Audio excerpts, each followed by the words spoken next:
Farid, Layla, and Mahmoud are Palestinians. Every month, they each receive a bill from their electricity distribution company. Layla, like most Palestinians, is a responsible consumer, and she pays for the electricity her family uses. Mahmoud pays his bills too, and as a businessman, he is starting a small solar power company. Farid doesn't pay his bills. Let's see what the consequences of their different choices are.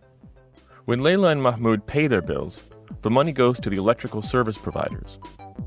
With this money, the local service providers buy the electricity from suppliers, pay worker salaries, and maintain and improve the local infrastructure. This helps ensure uninterrupted power supply to Palestinian communities. On the other hand, when Farid doesn't pay for the power that he and his family use, there is less money for the service providers to operate. To keep the lights on, the Palestinian Authority is forced to use funds originally dedicated to other sectors, reducing the budget for essential public services.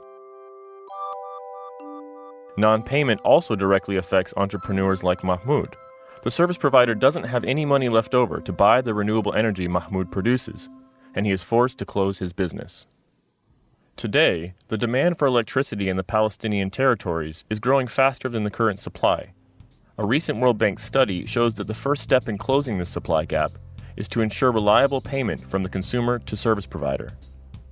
The second step is for service providers to optimize their operations, to reduce costs, and ensure timely payment to suppliers.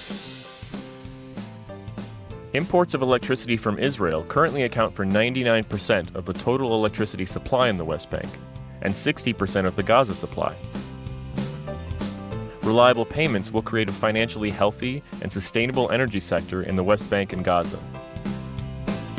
This will allow for diversification of energy sources and will attract more private sector investors like Mahmoud. By paying their bills, Palestinians can take an active role to provide more affordable, clean, and reliable electricity for their children's future.